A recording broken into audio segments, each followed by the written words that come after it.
got so much motherfucking design on right now.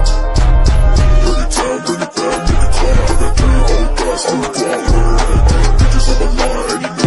Baik, sebelumnya Assalamualaikum warahmatullahi wabarakatuh. Perkenalkan, nama saya Haryati Husain dengan NPM 020424111133. Saya dari Prodi Manajemen Fakultas Ekonomi dan Bisnis Universitas Hairun Ternate. Nah, baik, di kesempatan kali ini saya akan sedikit memaparkan materi tentang laporan perubahan modal atau ekuitas. Nah, di sini kita masuk pada pengertiannya.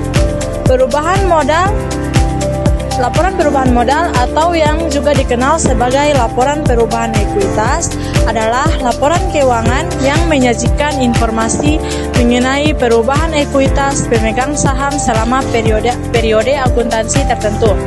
Nah, laporan ini memberikan gambaran tentang bagaimana modal perusahaan berubah akibat laba atau rugi, serta transaksi keuangan lainnya yang melibatkan pemilik modal. Selanjutnya kita masuk pada komponen laporan perubahan modal. Nah, laporan perubahan modal umumnya terdiri dari beberapa komponen penting. Antara lain yang pertama yaitu saldo awal modal. Nah, ini adalah jumlah modal yang dimiliki perusahaan pada awal periode akuntansi. Terus yang kedua, laba atau rugi bersih. Nah, laba atau rugi yang dihasilkan selama periode akuntansi akan mempengaruhi jumlah modal. Laba akan menambah modal, sedangkan rugi akan menguranginya. Terus yang ketiga, penambahan modal. Di sini mencakup investasi baru dari pemilik atau penerbitan saham baru. Terus yang keempat, yaitu pengurangan modal.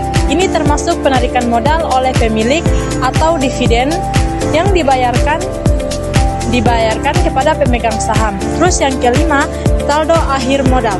Ini adalah jumlah modal yang dimiliki perusahaan pada akhir periode akuntansi yang merupakan hasil penjumlahan saldo awal laba atau rugi bersih, penambahan modal, dan pengurangan modal.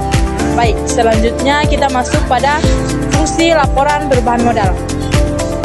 Laporan ini memiliki beberapa fungsi penting, antara lain yang pertama, menunjukkan kinerja keuangan.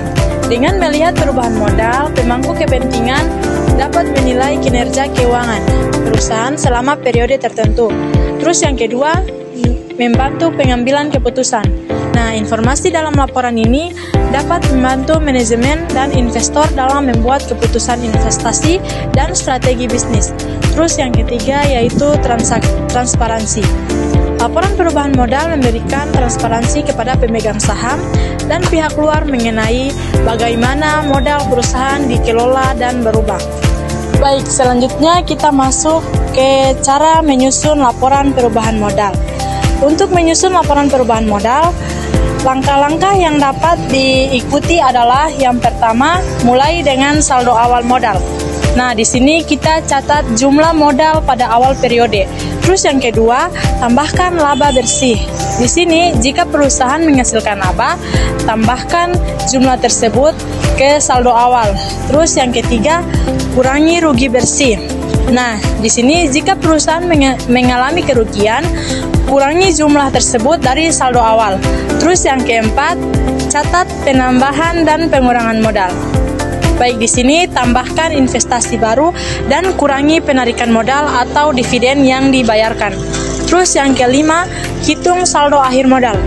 Setelah semua penyesuaian, hitung saldo akhir modal untuk periode tersebut. Oke, baik. Jadi kesimpulan dari materi yang saya sampaikan tadi adalah dengan memahami laporan perubahan modal, perusahaan dapat lebih baik dalam mengelola ekuitas dan memberikan informasi yang jelas kepada